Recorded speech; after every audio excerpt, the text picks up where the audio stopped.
My name is William. I'm a 27-year-old photographer with no real claim to fame.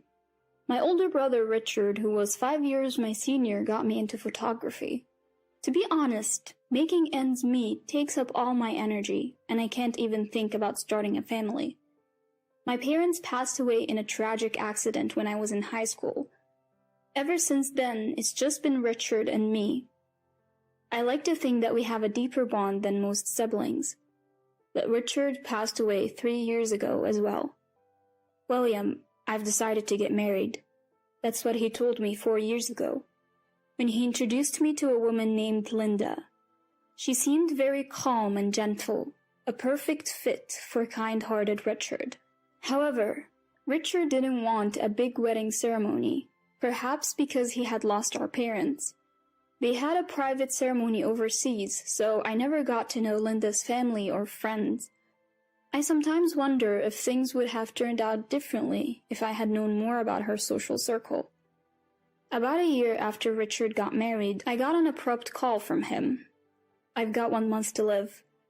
Are you joking? That's not funny, you know?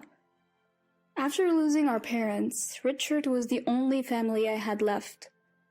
I was furious that Richard would make such a horrible joke, but his tone remained steady. It's terminal cancer. It spread everywhere, and there's nothing that can be done. No way. My hands started shaking so badly I almost dropped my phone. Holding back tears, I struggled to continue the conversation. I wanted to keep my promise to you. Well, you can't go breaking it now, can you? That's all I could say before hanging up, my phone slipping through my hands as I fell to my knees and broke down in tears. 3 months later, Richard joined our parents. Although he was given just 1 month, he had held on for 3. At his funeral, I couldn't hold back the tears, crying openly. Linda acted strong, and there I was, so utterly pathetic. Years have passed, and I'm still not over Richard's death. We had promised to keep on living, and I could only get through our parents' death because I had him. Now, I'm as lonely as a cloud. I don't even have anyone to talk to about family. I inherited some of Richard's estate, but I can't bring myself to touch the money. I have most of Richard's belongings as keepsakes, but I'm not emotionally ready to look at them. 2 years seem much shorter than I thought they would be. And now the anniversary memorial for Richard is upon us. I tell myself that I need to move on, deciding to face life head-on after the ceremony is over. Then, Linda stops me. She dropped a bombshell with a smile on her face. This will be the last time we gather for the memorial service. Please don't contact me anymore.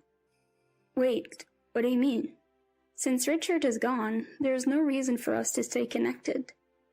I mean, let's cut ties. It's better for the both of us. Linda said that and laughed. It's only been 2 years. I wanted to say that, but the words wouldn't come out. Sure, Linda is still young and might want to remarry. I get that, but still, something feels off. I couldn't wrap my head around it, feeling uneasy as I ended the anniversary memorial and went home. Alone, I sighed. I decided to move on after the anniversary memorial, but it seems I'm not ready yet. Were Linda's words sincere? And why did she say them with a smile? Well, it is what it is. I thought about it, but couldn't figure it out. I just went to sleep. A week later, I was still feeling unresolved and started to get irritated with myself. I need a drink tonight. I decided to head to the bar where Richard and I used to go. Walking downtown, I saw a familiar woman walk by. It was Linda, arm in arm with another man. She looked different, not the demure Linda I knew, but one that fit the vibrant nightlife. Not that it's any of my business, but this bothered me even more. When I got to the bar, there were no other customers, perhaps because it was still early. William, long time no see. Being one of the few who knew about Richard and me, I started venting to the bartender. At the end he said, "You know, if you keep grieving like this, it would make your brother sad too." Hearing it in such a gentle tone made me cry. From that day on, I managed to face forward. The next day, I opened a box containing Richard's photography equipment that I had kept as a memento. This is the most important thing. Inside was the camera Richard had always used. I had wanted it when Linda said she did and had asked for it as a favor. I had opened the box several times to air it out, but picking it up and using it felt like admitting Richard was really gone, so I hadn't been able to. Now I finally picked it up and felt its weight. I'll be using Richard's prized camera from now on. Richard's not here anymore, so we can't take new photos together. In that sense, the promise to publish a photo book together will never be fulfilled. But any photo taken with this camera will feel like it was taken with him. I carefully unpacked the box and started arranging its contents one by one. As I pulled the camera out of its case, something else fell out along with it. Picking it up, I realized it was a letter addressed to me. It had been folded multiple times, probably to disguise it as something else and tucked into the camera case. Upon unfolding it, it was addressed to William, and the contents revealed information I'd never heard before, suggesting it was written after a terminal diagnosis. It said that I was listed as the beneficiary for a life insurance policy, and advised me to verify it, as the wife might have changed the beneficiary.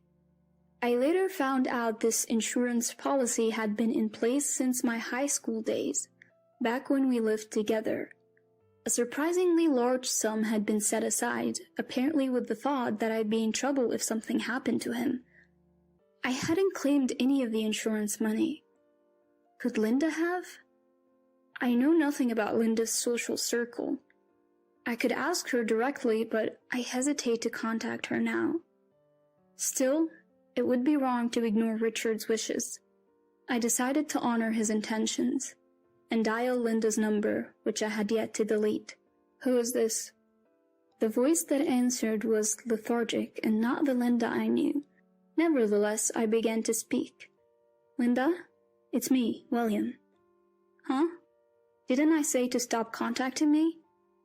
She seemed like a completely different person, but then it struck me. This might be the real her. "Let's cut to the chase. You committed insurance fraud, didn't you?" "What are you talking about?" "You claimed Richard's life insurance, right?" "Life insurance? Of course, I'm his wife. Why shouldn't I?" "The policy was supposed to be in my name." "What? That's not true. I claimed it, so I am the beneficiary. What is this? You short on cash or something?" This confirmed my suspicions about her true nature, and I had been completely blind to it. But did Richard see it after they got married? Naturally, a spouse would be the beneficiary after marriage. Maybe you were before we got married, but I was the beneficiary when he passed. Now, I can live comfortably thanks to that. Her laughter irked me. "Stop messing around. What do you think of Richard?" "That's none of your business. It was a matter between spouses. Don't contact me again." I looked at the screen of my phone after she hung up and sighed. A month later, Linda appeared before me, just as I'd expected. "Long time no see, William." Before me stood the Linda I first met. Remarkable how people can change. "What do you want?" I replied, clearly annoyed. "So there are other things left behind by him, right? I have a right to those too, don't I?" "Ah, are you talking about the photo book?" "Yes, royalties. I have a right to receive some too, don't I?" "What? Why?" "Because I was his wife, that's why." To give you the backstory, this all began some time after Richard passed away. Sitting before me is Brown, from the publishing house. Brown had known Richard for a long time and came to me with the idea of creating a photo book from our collected works. He had the data from the camera Richard used, and they had been in discussions about it. However, when Richard died, the project stalled. Then after reading a letter Richard had sent from the hospital, Brown decided he wanted to complete the photo book. Of course, I was all in. Richard and I had always promised to someday publish our work together. Whether it sold well or not wasn't the issue. We just wanted to leave something tangible behind. So we went ahead and published it. To be frank, the book by two unknown artists didn't sell. I continued my modest lifestyle until one day, everything changed. Brown contacted me to say that our book had suddenly become popular online. Is it possible that a photo book from 2 years ago becomes a hot topic?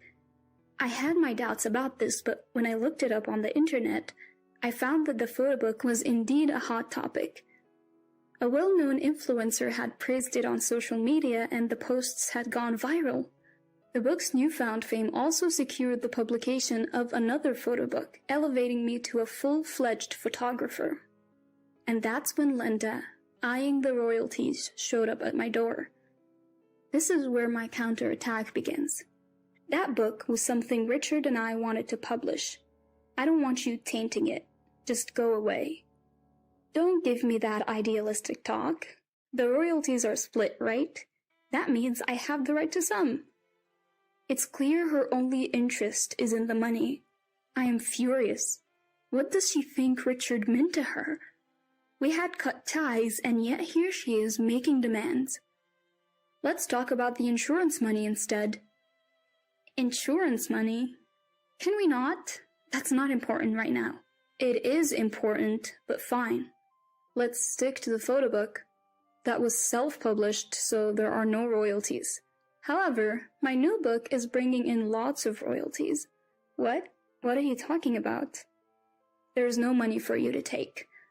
Moreover, you're facing fraud charges over the insurance money. What will you do? I didn't commit any fraud.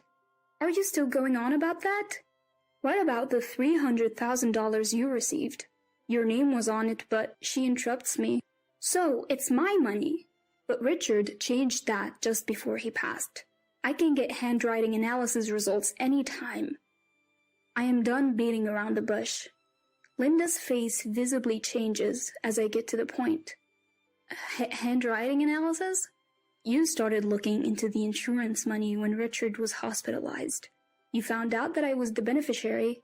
If Richard were to pass away, you would get nothing. So you changed the beneficiary without Richard's permission. Linda backs away, her face pale. I show no mercy. Richard left me a letter. He must have seen through you changing the recipient on your own. That's why I had a handwriting analysis done. I have all the evidence I need. You must be mistaken about something. You knew about Richard's insurance policy, didn't you? And got blinded by the payout. Richard's letter mentioned that your personality changed dramatically after the insurance money became a topic. Linda glares at me, but doesn't say a word.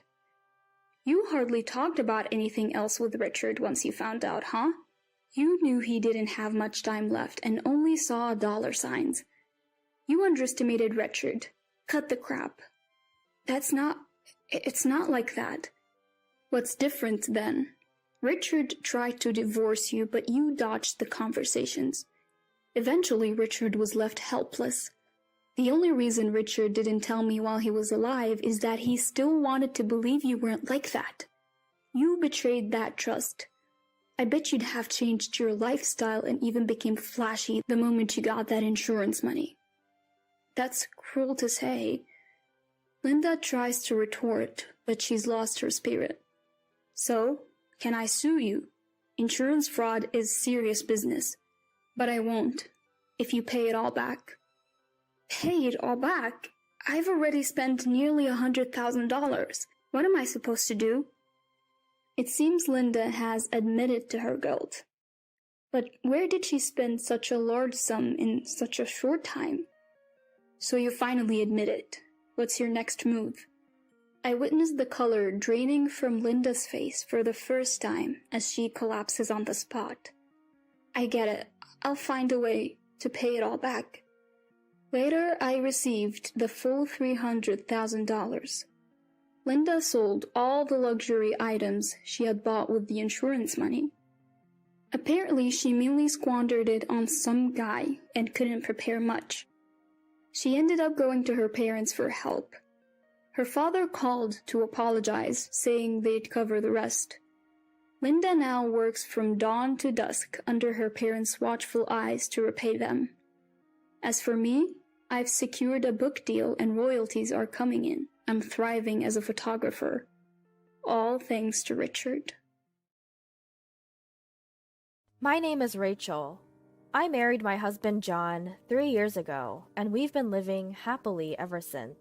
Both of us work hard, so we live comfortably, spending our days off on trips and having fun together. And now, there's a new life growing inside me. My belly isn't noticeable yet, but the baby is almost at 13 weeks. I was hoping to announce the news to everyone once I got to my second trimester. My life was complete with my beloved husband and our cute baby on the way. We're not particularly wealthy, but we manage a decent living, and I would say people may consider us to be couple goals. But there's one thing that bothers me. It's my husband's sister, my sister-in-law. I just can't get along with her. My in-laws are really nice people and have treated me like a real daughter since we first met. But my sister-in-law didn't like that and started making snide remarks about me. Even at our wedding, she complained about the food and embarrassed the staff and kept asking me, "How much did you spend on this? It's John's money, isn't it? You could have at least kept it a couple of notches down." Saying that, she only made sarcastic remarks to me. She clearly doesn't like me and behaves like that every time we meet. Because I don't meet my sister-in-law that often, and it's just a matter of putting up with her once in a while. I kept telling myself that it's okay. However, she started to stay at our house very often. She got married before us and has a daughter who just turned 4. She and her husband always liked to travel, and now that their daughter is a bit older, they've started to travel a lot in the past 2 years, and they always stay at our house the night before their trips. It's true that our apartment is just 20 minutes by car from the airport. Even though they could just head straight to the airport instead of coming to our place, they always spend the night at our house before departing for their trip the next day. At first, I didn't mind, but it's starting to become a regular occurrence, and I really don't like it. My sister-in-law's family always shows up unannounced, ringing up our intercom. "Hey Rachel, we're here!" It happened again while I was having dinner with my husband. In a hurry, I asked John, "Did you know they were coming today?" He shook his head in response. "Hey Rachel, open up!" That loud yell from the other side of the front door left me with no choice but to open it. "Oh, we haven't had dinner yet. Can you fix something?" With that, she sat down at the seat where I had been sitting just a moment ago. Beside her, my sister-in-law's husband and their daughter took their seats. There's no, "Excuse us for intruding," no, "Sorry for the sudden visit," not even, "Can we have something to eat?" Nothing at all. They just come over as if it's their own place, hang around, and treat me like their housekeeper. I really hated that. Despite my feelings, I cooked and entertained my sister-in-law's family, only to be told, "Rachel, isn't the food a bit bland today? Could you pass me the salt?" And with that, she made another request without even trying to get it herself. I've asked John a few times to help me out, but he just says, "I'm tired from work," and just drinks beer with my sister-in-law's husband. Normally, I have no complaints about my husband, but I hate it when he does this. My sister-in-law's family eats dinner with us, drinks, and makes a huge mess without even offering to clean up. One day, unable to bear it anymore, I said to John, "Can you ask your sister to refrain from coming so abruptly? It's difficult for me to prepare food in a rush and clean up after their mess." But John just said, "But it's not like they're here every day. They only come over sometimes, before a trip, right? don't be so mean." And so he dismissed me. Even after that, I pleaded him several times, but he never listened. During those days of feeling helpless, I found out I was pregnant. John was very happy about my pregnancy and even accompanied me to the hospital. He helped carry the groceries. We read parenting books together. But still, he never says anything to his sister and her family. Just the other day, knowing very well that I've been unable to carry on with my regular day due to morning sickness, "My sister and her family are coming over today," he casually told me. Wait, what? I can barely function right now. I can't cook a full meal. And honestly, it's much better for me to just lie down. When I said that, he responded with a smile. "You don't have to force yourself. We have beer. Just prepare some snacks." My husband, grinning as he said this. I can't just lay down while his sister and her family are here. Why can't he understand that? Even if it's just snacks, we don't usually keep ready-to-eat meals at home, so I have no choice but to prepare something, however simple it may be. He should be able to figure that out if he gave it some thought. After that, I tried several times to negotiate with my husband to decline their visit, but all he said was, "My sister's already on their way here. It's too late now." He would just say that. I had no choice but to prepare some snacks while not feeling well and went to bed early.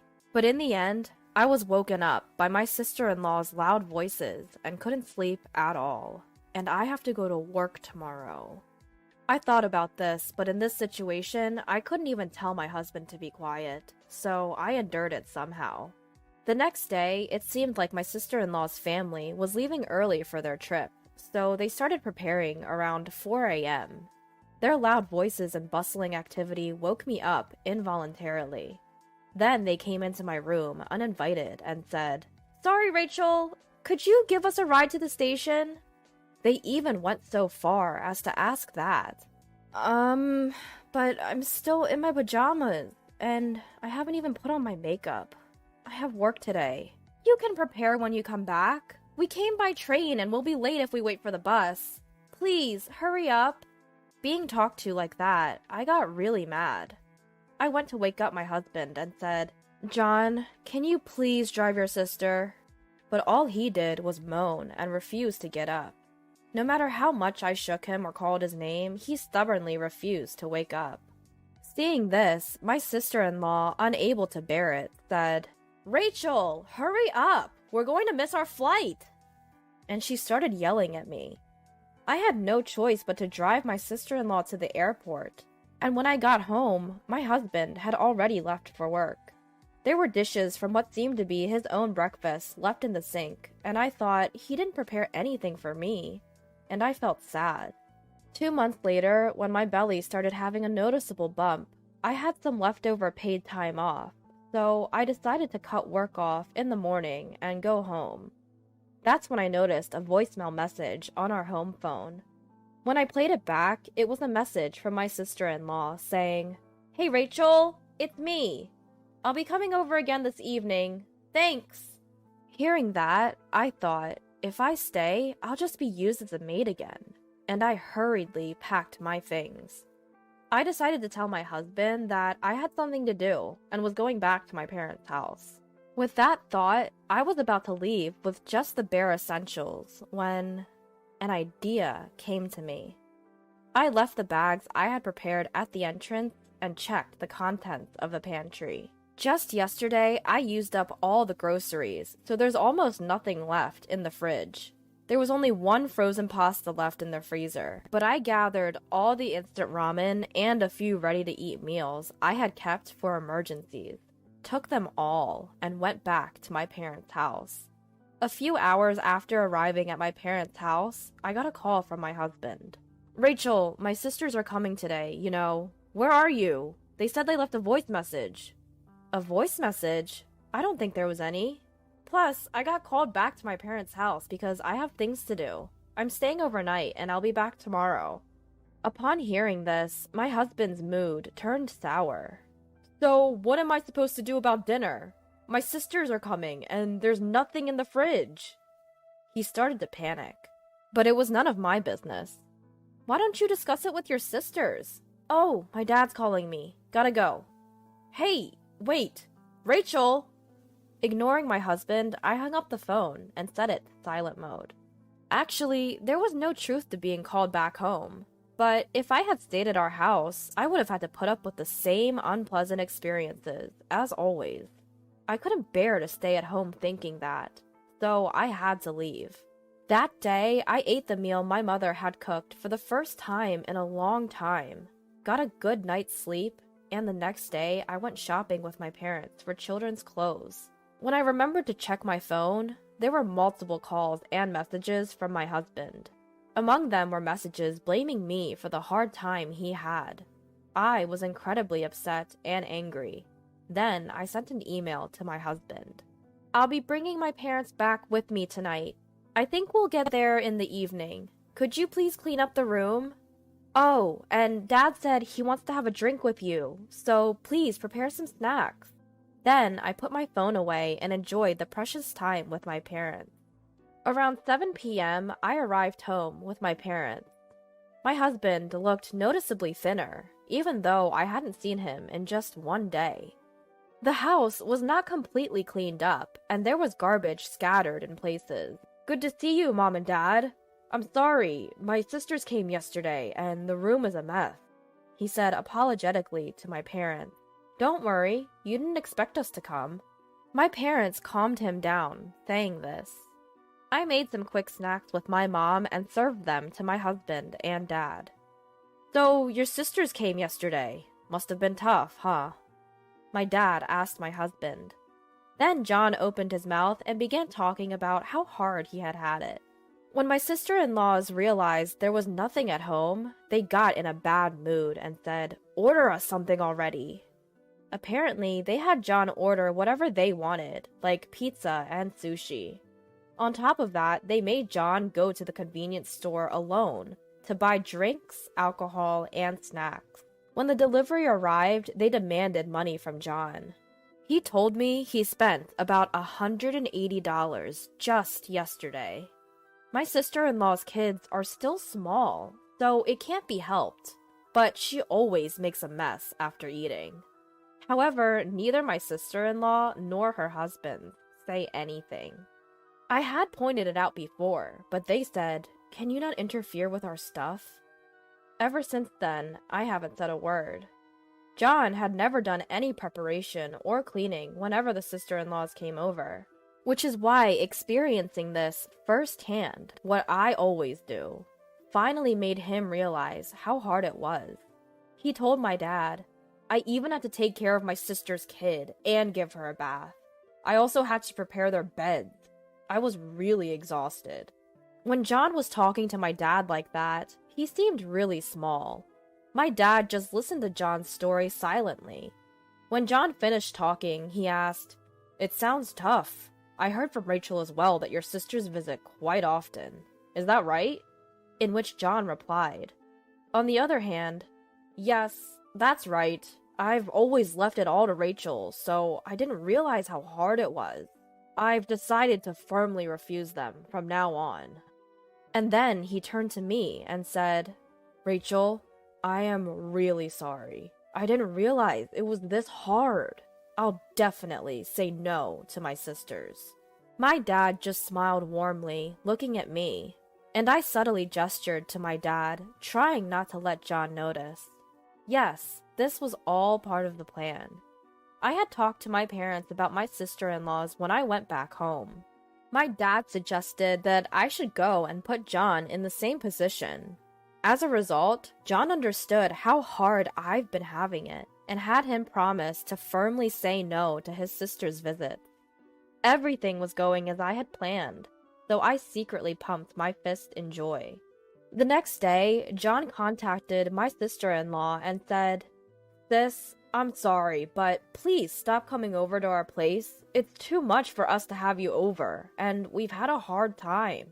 He said that and refused to have her family over in the future. My sister-in-law and her husband were angry and kept coming over, but John never opened the door.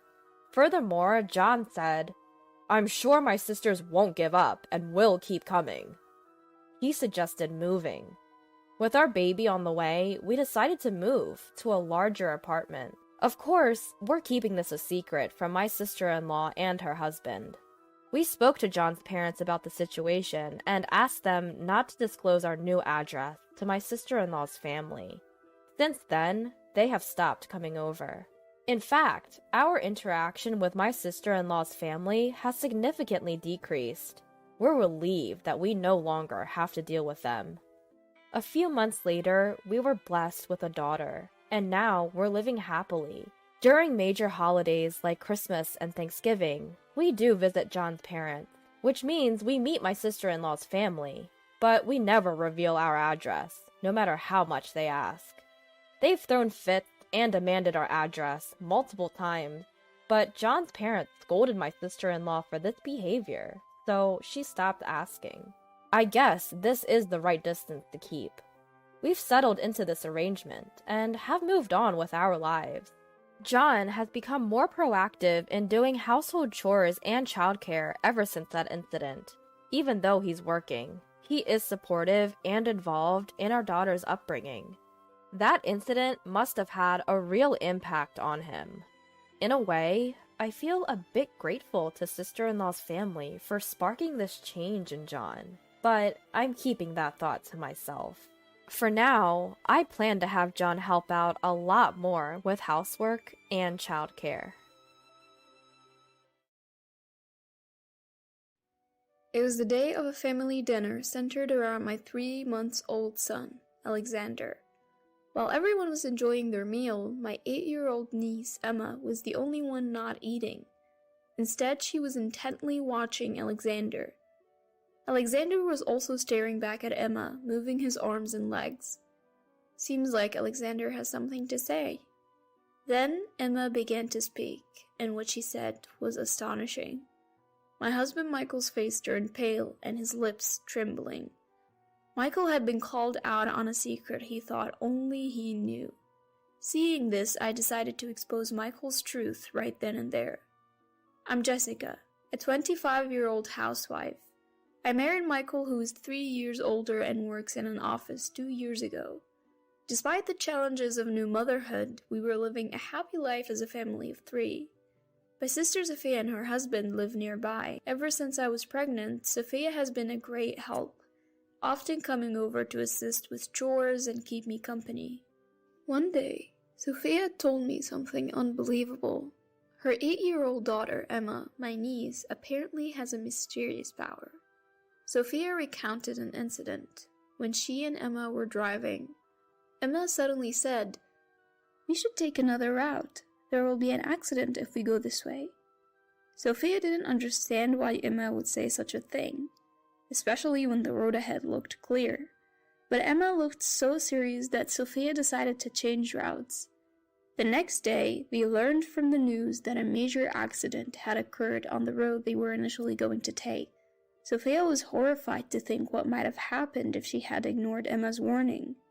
There were other instances too, like when Emma predicted a burglary in the neighbor's house, which actually happened. However, Sophia had warned the neighbors in advance, so they were able to evacuate with their valuables, avoiding any loss. I am not a fan of the occult, so I just found Sophia's stories creepy, and I didn't really believe Emma had any special powers. I told Michael about it, but he also brushed it off, saying, "Well, strange things do happen." By the way, ever since I got pregnant, Michael started coming home late, often drunk. I wished he would help me with the baby or the housework, even just a little, but that never happened. He had promised to co-parent when we found out I was pregnant, but after the birth, he left all the child care to me. Finally home. Michael's drunken voice would wake up Alexander, who I had just put to sleep.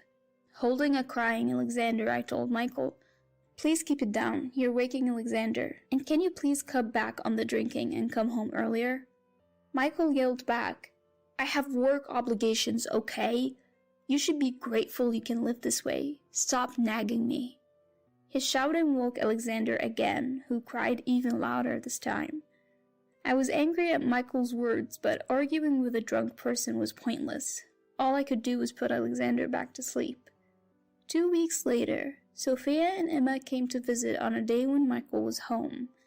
Seeing Alexander for the first time, Emma said, "He's so tiny and cute," and was completely enamored with the baby.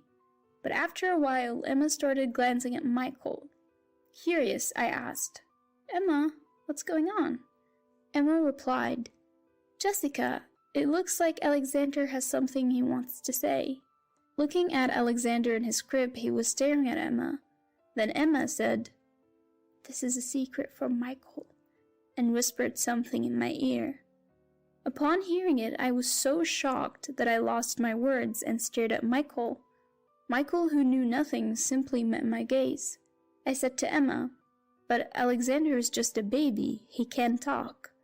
Emma looked serious and said, "It's true. He's saying he doesn't want to be away from Mommy and to be careful around Daddy." I couldn't believe what Emma was saying, but her earnest expression and teary eyes made me wonder. After Sophia and Emma left, I asked Michael, "Do you have any secrets from me?" Michael quickly replied, "Why would you say that?" "Just asking." "I have no secrets. You have nothing to worry about," Michael said. "All right," I responded, but despite his words, Michael seemed anxious and his behavior was suspicious. Then he started doing something he never does, changing Alexander's diaper.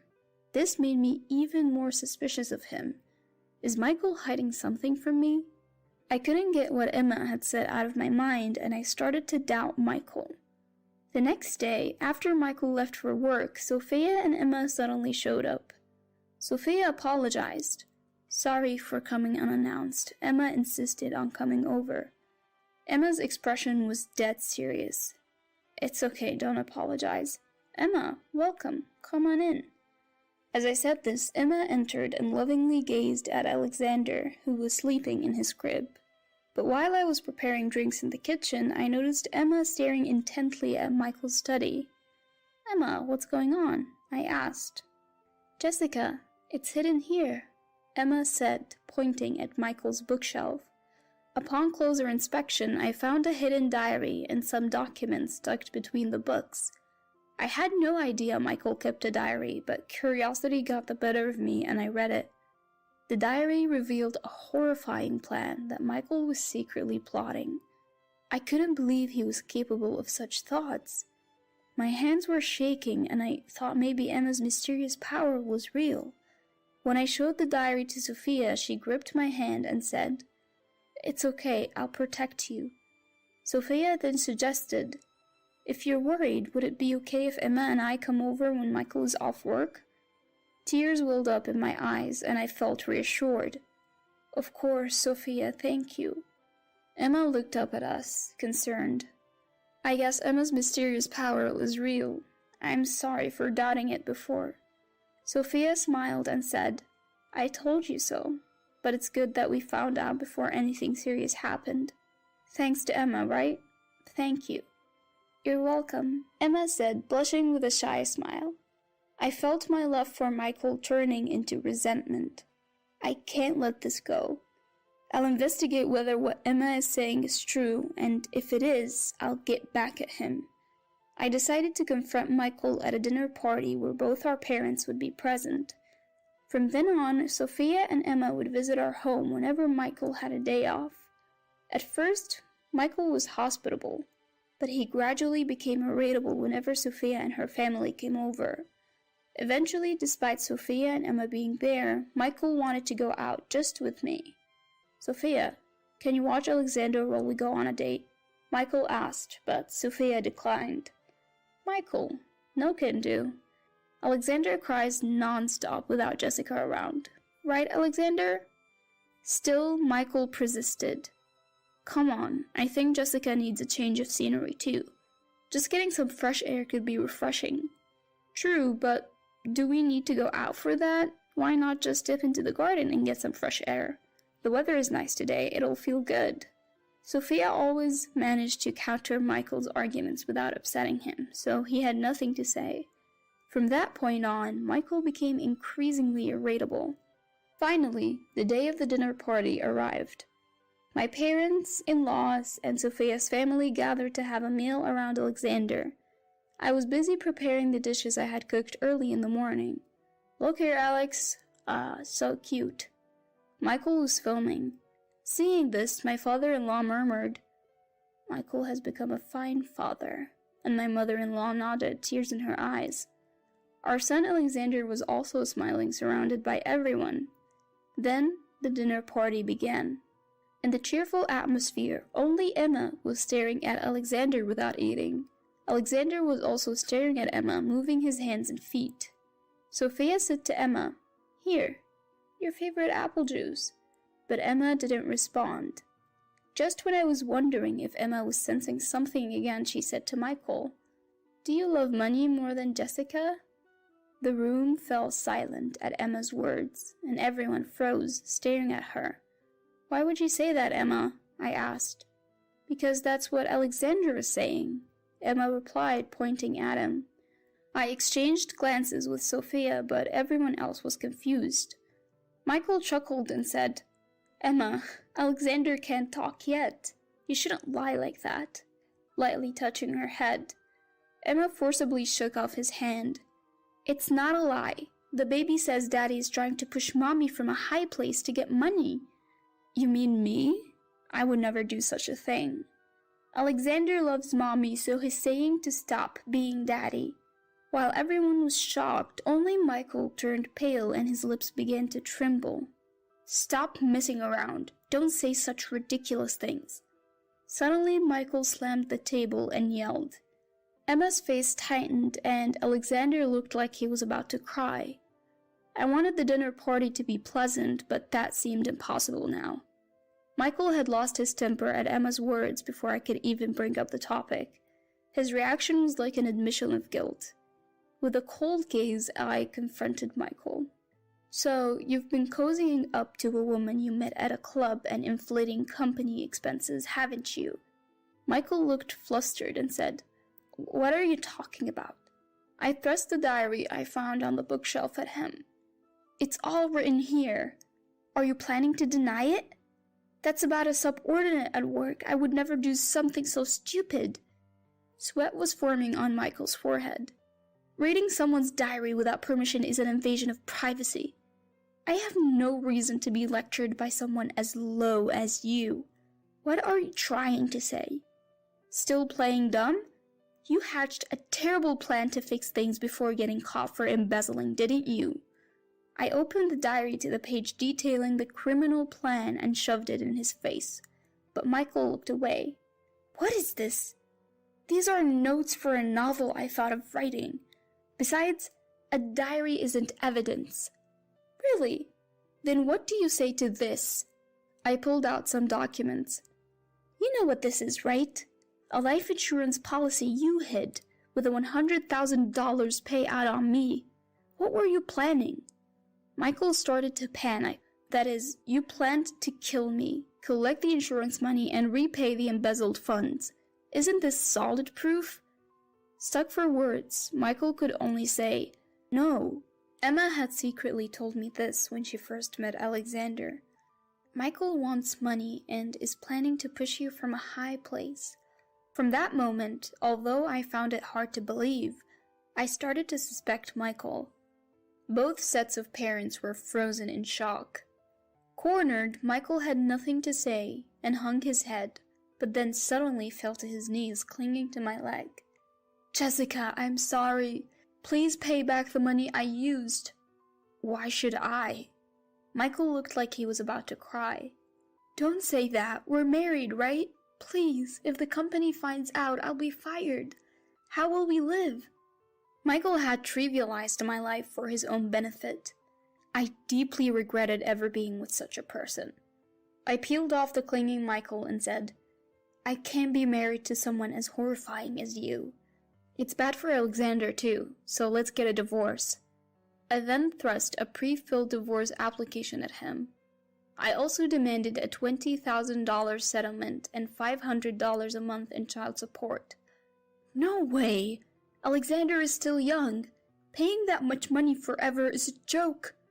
Stop arguing and sign the divorce papers already." Michael was stomping on the ground and wailing like a child. His pathetic display made me feel nauseous. Then my father-in-law, who had been silent until now, shouted, "Michael, enough is enough." He probably couldn't stand to see Alexander witnessing such disgrace any longer. "You have no right to refuse the divorce and the settlement." Pressured by his father, Michael reluctantly signed the divorce papers. After that, my in-laws apologized to us profusely and took Michael away, almost dragging him. The next day, I submitted the divorce papers to the court. I also contacted Michael's company to report his suspected misuse of company funds. Soon after, his misdeeds came to light, and he was apparently fired. To pay the settlement, child support, and restitution to the company, Michael had to sell his house. Now he's working as a living construction worker from morning till night.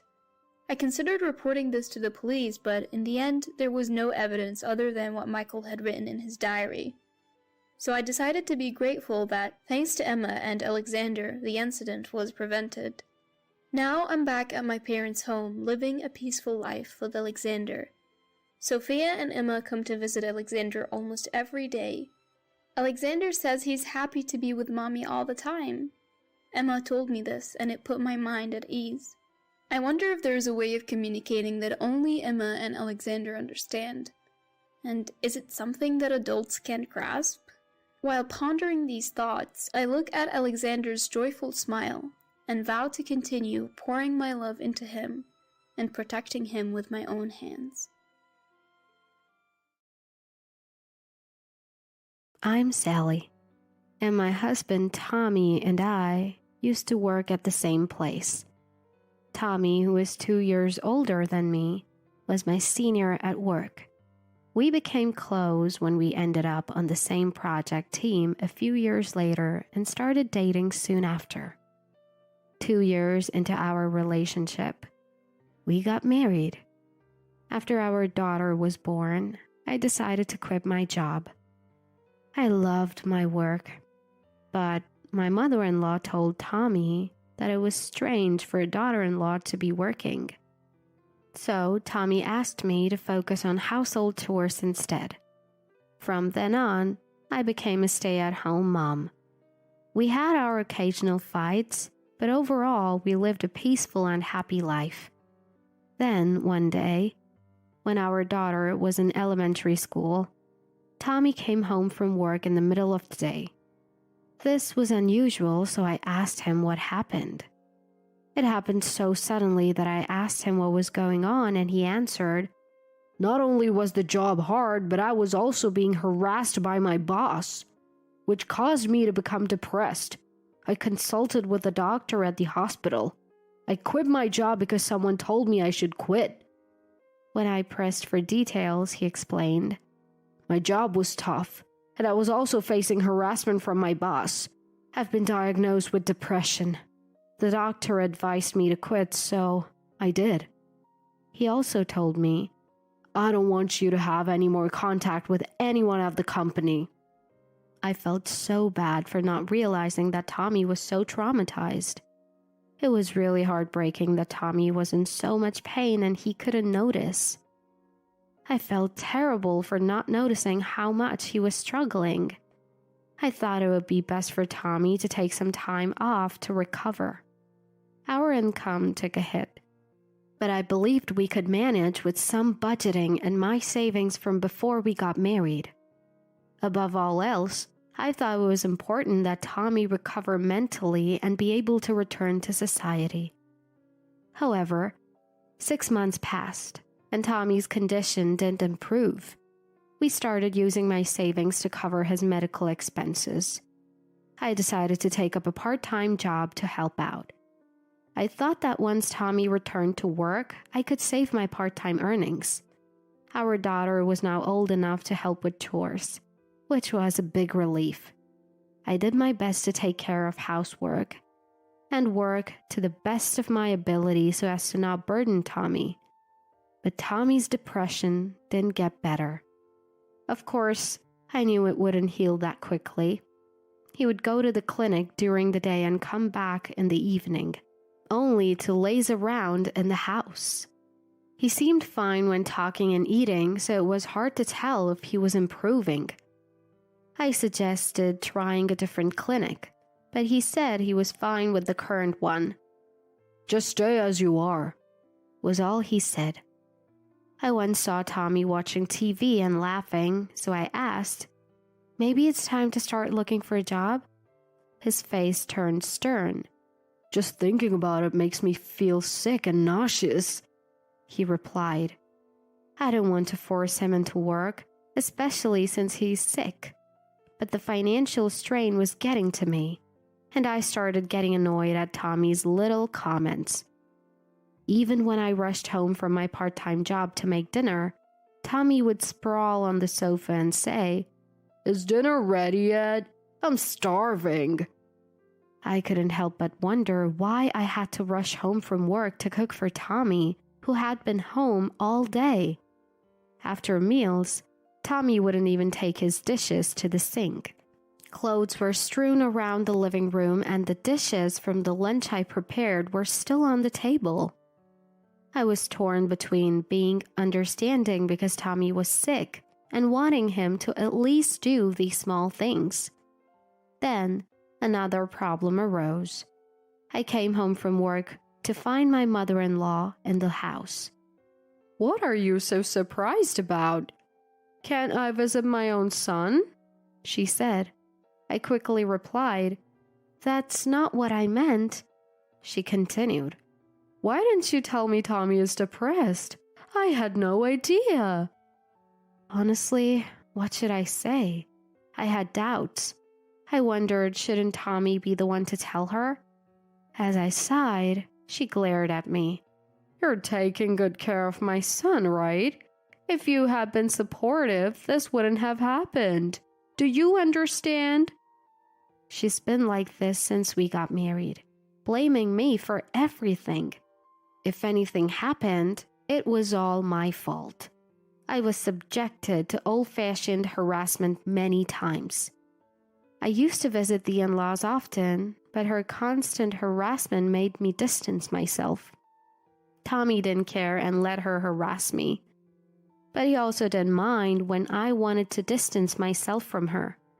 Her attitude of indifference worked to my advantage, and even when I told her that I wanted to leave my mother-in-law, she didn't seem to care, saying, "Well, it's fine." I was able to open it. For a while, life was peaceful. But now that Tommy is home during weekdays, mother-in-law has been coming over daily. Even though my mother-in-law comes over, she doesn't lift a finger to help. She and Tommy eat the lunch I've prepared, leave their dishes, and just lounge around, making the house even messier. Cleaning has become a real chore. Since my father-in-law passed away, it's just mother-in-law in the in-laws' house. At first I thought she might be lonely, so I put up with it. But she eats dinner at our place almost every day, criticizes my cooking, and even blames me for Tommy's depression before leaving.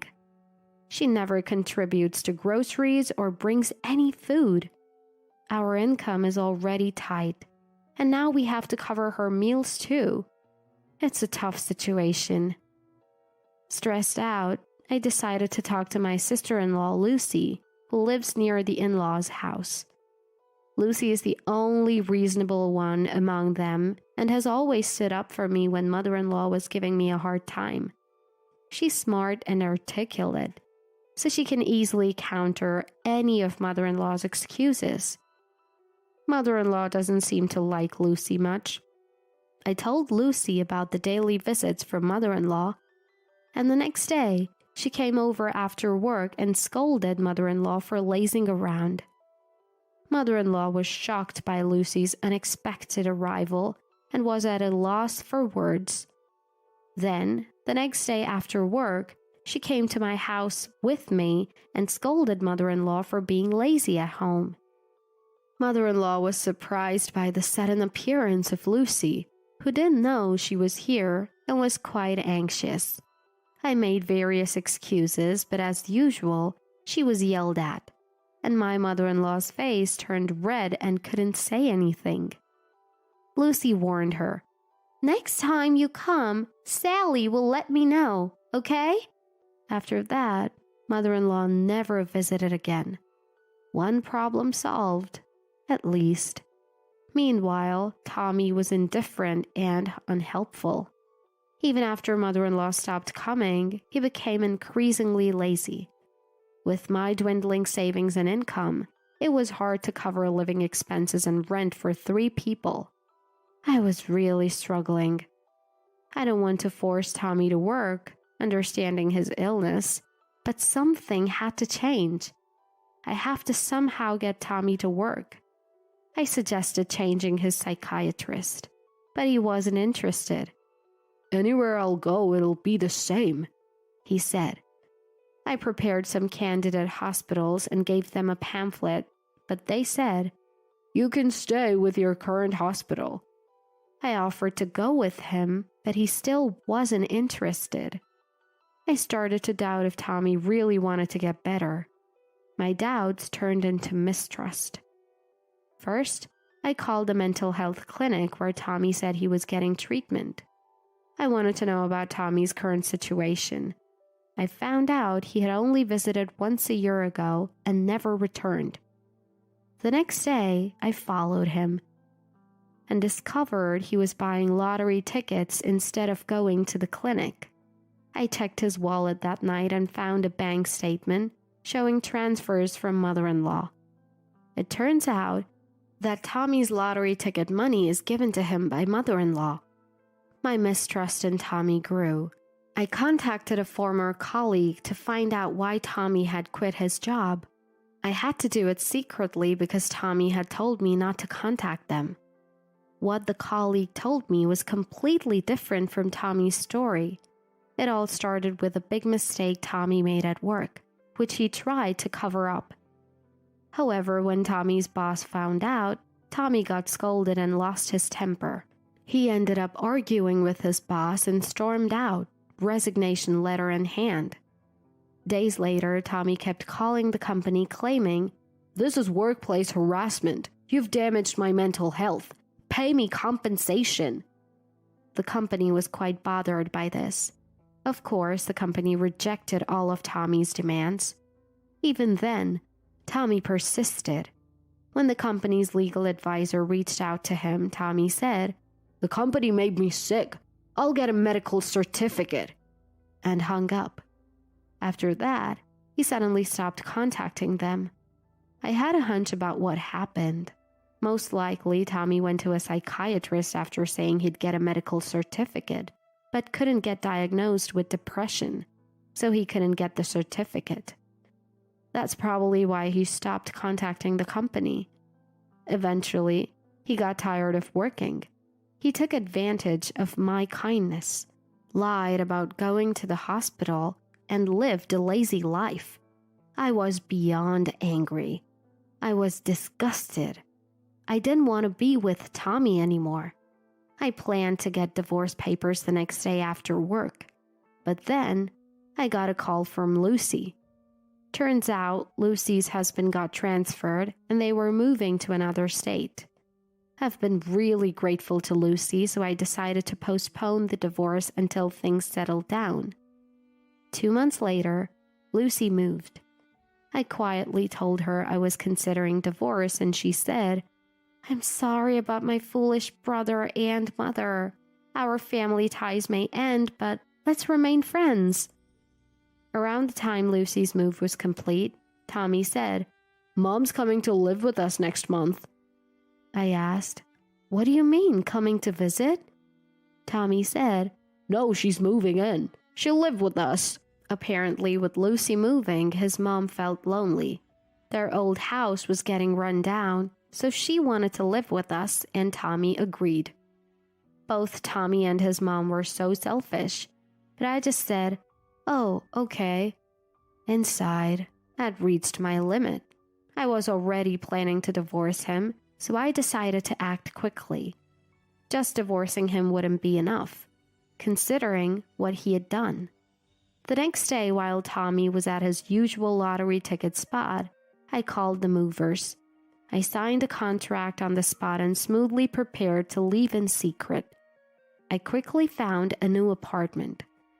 "If Mom's coming, we need to tidy up," I said as I hurriedly packed and sent my belongings to my new home. The situation with my mother-in-law moving in was so unexpected that it actually worked in my favor. Nobody suspected what I was planning. 2 days before mother-in-law was supposed to arrive, while Tommy was at the lottery ticket stand, I left the divorce papers at home and left with our daughter. Around the time Tommy would be back, he called me in a panic. When I answered, he blurted out, "What's going on? Why did you leave so suddenly?" I replied, "Didn't you see the divorce papers?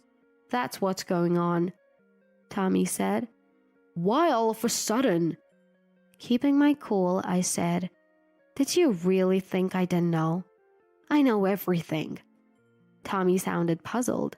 "What?" So I continued, "I know why you quit your job. You weren't harassed. You're the one at fault. You've been going to the lottery stand every day instead of a psychiatrist. You didn't get diagnosed with depression, did you? I also know mother-in-law has been sending you money for lottery tickets."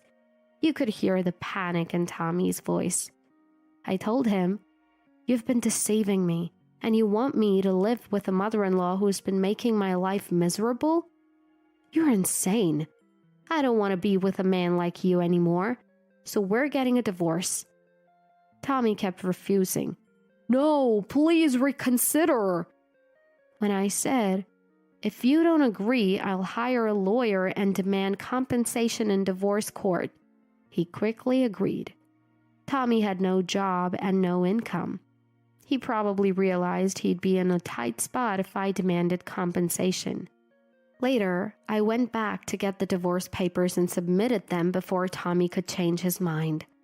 Mother-in-law hadn't moved in yet, so I was able to divorce without seeing her. After that, I got a lot of calls from mother-in-law, but when I texted Tommy, "I'll consult a lawyer," the call stopped. As for Tommy, he and mother-in-law ended up living in an apartment together.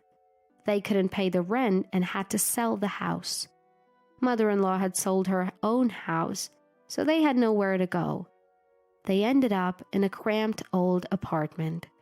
Tommy, who hadn't worked for over a year and spent all his time on lottery tickets, had no income. Mother-in-law had squandered most of her late husband's inheritance on Tommy's lottery habit, so they were forced to live on her meager pension. As for me, I started a new life with my daughter in a rented apartment. I considered moving back to my parents' house, but that would mean my daughter would have to change schools, so we moved within the same school district. At first, I was uneasy about running into Tommy or mother-in-law, but they moved away quickly, so life became worry-free. Our living expenses dropped, and I was earning more at my part-time job. I could even buy things my daughter wanted. Even at my part-time job, my hard work was appreciated, and my salary was better. So I can buy things that my daughter wants. Money isn't everything, but I feel more relaxed now. My daughter and I are living a very happy life. We've been invited to visit Lucy and her husband at their new location, so we're planning a trip. Having received money from Jennifer, I pick up the steaks at the front door. However, there are only 3 wrapped steaks. While wondering why is that, I go to the dining room and say, "Jennifer, it seems like the count is off. There are only 3 wrapped steaks." Jennifer says, "There's no mistake. Did you intend for Nancy to eat even though she's less than a daughter-in-law? She's just standing there wearing an apron and not doing anything. What a presumptuous girl." A small "ew" slips out from me, which gets drowned out by John's voice saying, "Wow, this looks delicious." The story goes back to when we were newlyweds. My husband John and I, Nancy, were living happily and harmoniously every day. There was only one issue. John always wants to go back to his family home in the neighborhood every weekend. Until he got married, John had been living with Jennifer at his parents' home. The father-in-law had already passed away by the time John and I got married. If John had moved out of his parents' house after getting married and Jennifer was living alone, I could understand why he would go check on her every weekend. But Jennifer is not living alone now. That's because sister-in-law Linda is living with her. Linda was married, but she got divorced because she and her husband did not get along. She returned to her parents' home almost as soon as her husband moved out after getting married. Therefore, Jennifer is living with Linda. There is nothing to worry about. Moreover, Jennifer is quite a well-known person in the neighborhood. She is a manners instructor at a university, and the neighbors call her teacher, respecting her greatly. Therefore, her pride is high. When she tried to keep it a secret that Linda had returned home and told me, "Please don't tell anyone," I was rather turned off. However, the neighbors don't know this side of Jennifer. The neighbors all think of Jennifer as a calm and gentle manners teacher. Since Jennifer is so well known, there is no way she could feel lonely if left alone. If something were to happen, surely Linda or the neighbors would notice. At first, I didn't understand why John would want to go to his parents' house every weekend. However, once I got used to married life and things settled down, I thought it wouldn't be right to keep avoiding my in-laws forever. So, for the first time since getting married, I decided to go with him. "If you insist, let's go visit Jennifer," I said. "Yay, thank you," John responded. I started to worry if John was too dependent on Jennifer, but bigger issues awaited me at my in-laws' home. The first thing that greeted me when I arrived was Jennifer's sarcastic comment, "You didn't even bring an apron?" I had thought I'd probably have to help out with something, but in my family we didn't have the habit of wearing aprons, so I hadn't brought one. "I'm sorry," I apologized. Jennifer, looking exasperated, handed me an apron and said, "I can't have you coming here thinking you're just a guest." I was in a rush to help out, but Jennifer wouldn't instruct me on what to do. As I wandered around the house, looking for something to help with, Jennifer tapped my shoulder and said, "Hey." It was quite a strong tap, and when I turned around, she yelled at me, "Even if this is your in-law's house, looking around someone else's home is extremely rude."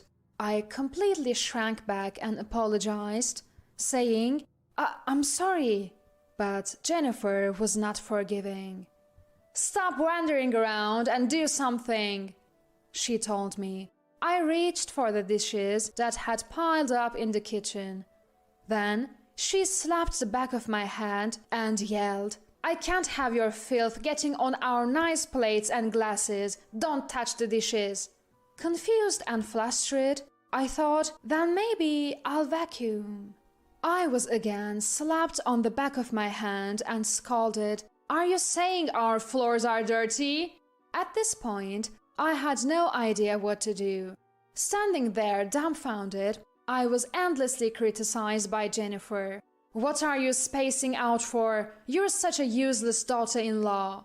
When I looked at John with a "help me" expression, he was just laughing uproariously at a comedy show with Linda, despite seeing how much I was being berated. In the end, my first visit to my in-laws concluded with unceasing harassment from Jennifer, leaving me so drained that I couldn't even eat dinner that night. Of course, I asked John, "Why didn't you help me when Jennifer was blaming me?" John nonchalantly replied, "Mom just wants to give you a hard time for now. It's a phase newlyweds go through. It will pass soon," showing no intention to help. Despite this, John still wanted to visit his parents' home. Since I didn't want to see Jennifer anymore, I said, "Just go by yourself." John said, "All right," and happily started going back to his parents' home alone on weekends. Although I was amazed by John's dependence on his parents, it wasn't a deal breaker for our marriage. After a few months of this, John told me, "You should visit our home at least once a month. Mom is concerned about you." Certainly, since I married John, Jennifer has become my family. I can't avoid her just because I find her difficult. So, I decided to gather my courage and go. John told me, "Mom is probably tired of harassing you by now." But that was a complete misunderstanding. This time, I took an apron, but Jennifer still wouldn't let me help with chores. Instead, she yelled, "Help out! You're not a guest!" And again, John didn't defend me, and he was engrossed in some movie with Linda. Regretting my decision to come, I heard Jennifer say, "Let's order steak for lunch." John and Linda were delighted by those words. John said that the steak restaurant Jennifer wanted to order from was quite upscale and delicious.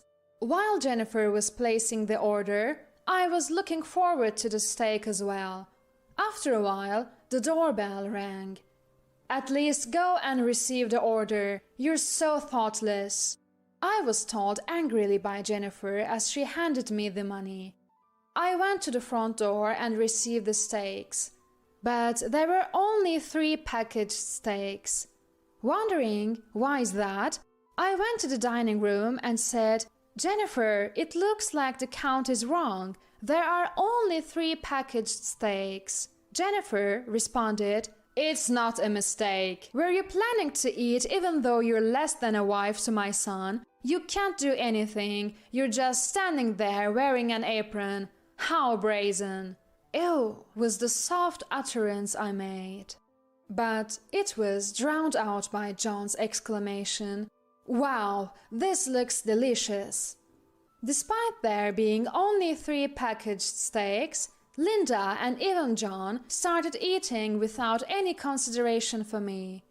As I felt a deep shock, as if being stabbed through the heart, Jennifer was looking at me with a smirking face and said, "Delicious, isn't it?" as she ate a slice of steak. For the first time, I knew the sadness of being unable to eat while everyone else was eating.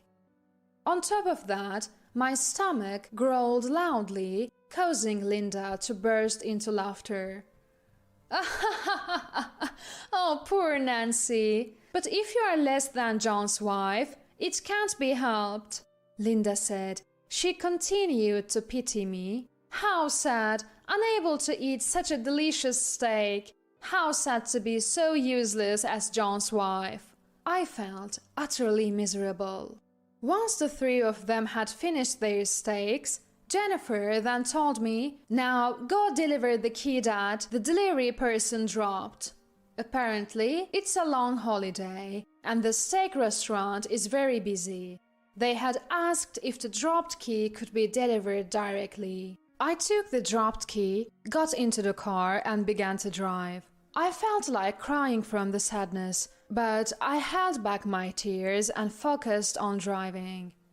I shouldn't go to my in-laws' house anymore, telling myself that it was as simple as that. I delivered the key that the delivery person had dropped to the steak restaurant. When I walked in, it seemed close to closing time, as there were hardly any customers. "Welcome," called out the cheerful Chef Richard, to whom I said, "Here, this is the dropped key," and I handed it over. Richard, who looked like a kind person, smiled and asked, "Did you enjoy the steak?" At that moment, I didn't know what to say. I didn't want to say it was delicious when I hadn't even eaten it. I opened my mouth to say something, but couldn't. Sensing something was wrong, even Chef's wife Karen asked, "What's the matter?" As I tried to speak, tears started to flow, and Richard said, "Just sit down there," prompting me to take a seat. Karen offered me a towel. Touched by the kindness of Richard and Karen, I said through my tears, "The truth is, I'm less than John's wife, so I couldn't eat the steak. I'm sorry." My desperate words seemed to surprise both Richard and Karen. Richard said, "You're Nancy, right? The wife of the teacher's son, John. I thought you, the teacher, and the John had eaten the steak." Upon hearing this, I first shared the news that Linda had moved back home. I also mentioned that Jennifer was embarrassed by Linda moving back and was trying to keep it a secret. "I'm sorry. I was actually told to keep this quiet. Please keep it a secret," I said, crying. Richard and Karen looked at each other and nodded. "It's okay, Nancy. Next time you go to your in-laws, order the steak again. Then I'll find a way to help you out."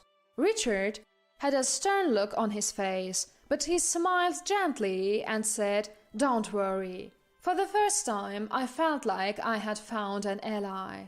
Another week passed, and when the weekend arrived, John suggested, "Let's go to my parents' house." "Sure, Mommy's mean to you, but that's her way of showing affection," he said, trying to make sense of it. Given the promise I had with Richard, I decided to show up at my in-laws' house. There, Jennifer and Linda greeted me with smirks. Linda said, "Did you eat a big breakfast today?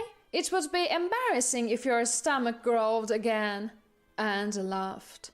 When I weakly replied, "I'm fine," Linda laughed at me as if mocking me. And Jennifer, again not allowing me to help with anything, kept scolding me. "Help out, do something." My head started to hurt every time I visited my in-laws. Lost in thought, wondering if it was stress, Jennifer once again suggested, "Shall we order steak?" She must have gained confidence from the last incident. Glancing at me, she said, "Of course, for the three of us." And I returned a wry smile. Jennifer began to make a call to the steak restaurant, but her expression gradually darkened. She covered the phone and said, "The delivery person suddenly fell ill, so they can't deliver." However, John and Linda still wanted to eat steak, so it was decided to go to the restaurant. Wanting to hide Linda, Jennifer seemed troubled but eventually agreed to be seated in a private room on the second floor. Naturally, I was the one who had to drive. Linda was laid back, but Jennifer, pushing Linda's back, was adamant about not showing Linda to the neighbors, urging her, "Hurry, hurry!" Upon arriving at the steak restaurant, Jennifer told me, "Nancy, wait in the car," and left me there. John and Linda naturally got out of the car and headed into the steak restaurant. I sighed and started scrolling through my phone. Richard had said, "Leave it to me," but what exactly is he planning to do? While I was lost in thought, there was a knock on my car window. Startled, I looked over to see the panicked John, who said, Mommy's in danger! Can you come to the restaurant right now?" Jennifer is also quite old. Something might have happened, I thought, and hurriedly entered the steak restaurant. Inside the packed restaurant, Jennifer and Richard were arguing over the counter. "That's what I'm saying. I see no obligation to serve our steak to Jennifer, who keeps harassing Nancy." Richard, who was shouting, noticed me standing dumbfounded at the entrance of the restaurant and said, "Ah, Nancy, come on in." As I timidly approached the counter, Karen handed me a plate of steak. "Huh? Why does only Nancy get steak and not us, her family? This is ridiculous." "Mom is right. We went through the trouble of coming all the way to the restaurant." Jennifer and Linda created a racket. Richard, with his arms crossed, yelled back, "The fact that you came to the restaurant has nothing to do with it." You ate steak right in front of her, hurting Nancy's feelings. We have no steak for people with such character." As Richard spoke, some customers also started jeering. "That's right, how dare you say that after what you've done?" Jennifer and Linda left the restaurant with their faces red, leaving behind a bewildered John. I looked at the steak in front of me and asked Richard, "Is this okay?" "Of course," Richard replied.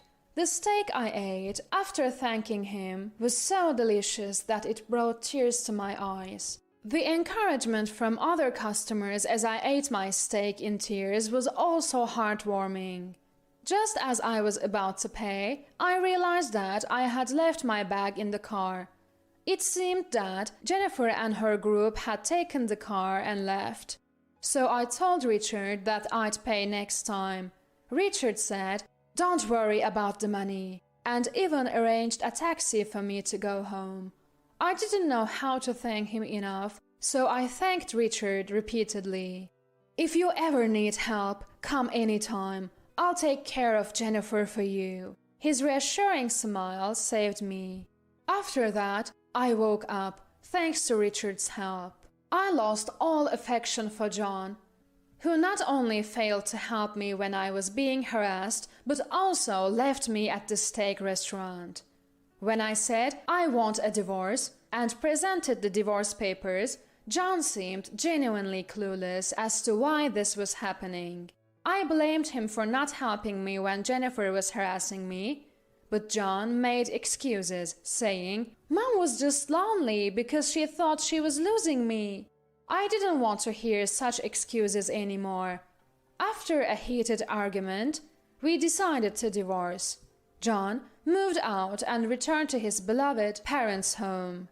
From then on, taking Richard up on his offer of "come whenever you're in trouble," I started working at his steak restaurant. People said, "You're the one who was married to that teacher's son, right?" and told me what had happened to my former in-laws. Apparently, Jennifer had fought with Richard at the steak restaurant, gained a bad reputation, and was now ostracized by her neighbors. Even the existence of the returned John and Linda was exposed, and they seemed to be the talk of the town as, "Maybe something's wrong with that family." For the prideful Jennifer, this must be tough. John and Linda, who were whispered about whenever they walked outside, seemed to have stopped going out much. It felt somewhat relieving to think that Jennifer is probably taking diligent care of almost reclusive John and Linda. I have had enough of marriage. I'm working here to repay Richard's kindness, but eventually I plan to become a full-time employee somewhere and enjoy life on my own. Looks like you're headed for the great beyond tomorrow, just as planned. I froze when I heard a woman's laugh and voice I didn't recognize. The voice was coming from my husband Nicholas's phone. Right now, he's in the shower. Our 4-year-old daughter Margaret happened to be nearby when his phone rang. She touched it and, not knowing any better, turned on the speaker. The woman, assuming my husband had picked up, kept talking. "With this, we'll get the insurance money, and finally we can be a real couple." I got a bad feeling, a real sense of dread. That's when I discovered the terrible secret plan my husband had been hiding. My name is Sophie. I'm 32 and work in an office. I've been married to Nicholas for 5 years, who is 3 years older than me, and a company employee. Together with Margaret, we are a family of 3. Nicholas is a doting father. Margaret adores him and always clings to him. Every time I saw this, it filled me with joy. I always wanted to cherish the time spent as a family, so I'd adjust my work schedule to coincide with Nicholas's days off. We'd go shopping, visit the aquarium, or go to the zoo. Margaret was looking forward to those days as well. However, 3 months ago, things changed. You don't need to match your days off with me anymore. Work's gotten busy. What? But Margaret looks forward to spending time with you. It can be helped. Nicholas yelled at me and left the house without saying another word. He didn't come back that day. Seeing this sudden change in his normally calm demeanor puzzled me. After that day, he started coming home late due to overtime, and the number of sudden business trips increased. And whenever he came back from those trips, his wedding ring was conspicuously missing. For some reason, he also seemed eager to take a shower right away. One day, Nicholas says to me, How about we take a day off next week and spend some time together? Just the two of us. That's unusual, I thought, but it turns out I'm also off work that day. Come to think of it, since Margaret was born, Nicholas and I haven't had any alone time. He tells me he's already arranged for Margaret to stay at my in-laws' house, so I happily agree. We could go for a drive to the beach, he suggests, and I can't help but look forward to that day. Then, the day before our date comes around, for some reason Nicholas takes a shower as soon as he gets home. Normally, he takes his phone with him everywhere, even to the bathroom. But today, he left it on the table. While I'm cooking, his phone starts to ring.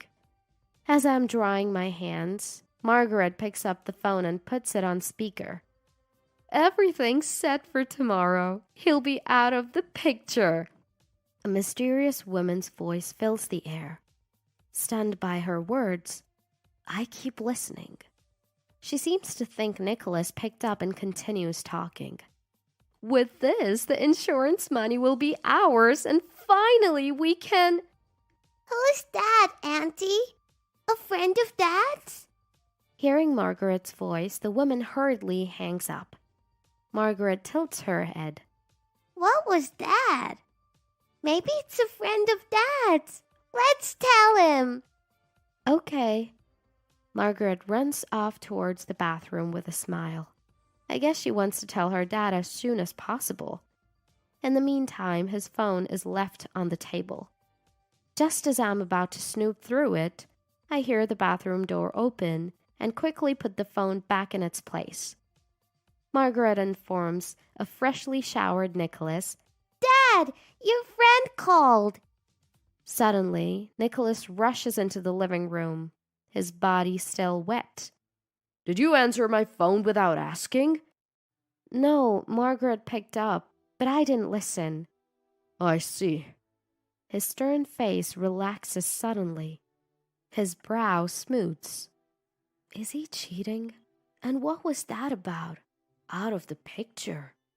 That night, unable to shake my suspicions, I wait until Margaret and Nicholas are asleep.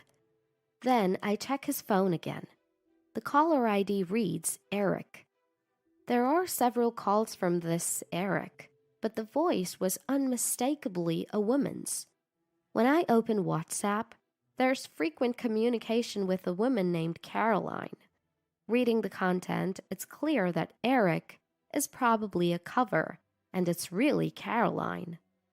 In the messages I found on his phone, there were details about the sinister plan the woman had just mentioned. I was so shocked, I caught my breath. Who is this woman? I can't believe it. Fuming, I clenched my trembling hands tightly. Further investigation of his phone gallery revealed multiple selfies of Caroline cozying up to Nicholas. The woman in these pictures, attached to Nicholas like glue, looked familiar. Is this woman? Could it be? When I checked my work computer, it turns out she was someone I knew. So that's how it is. After transferring all the evidence to my computer, I found some important documents in Nicholas's carry-on bag. If you're up for this, be prepared. I've got plenty to corner you both. I then made a call to someone. I didn't sleep a wink that night, and morning eventually came.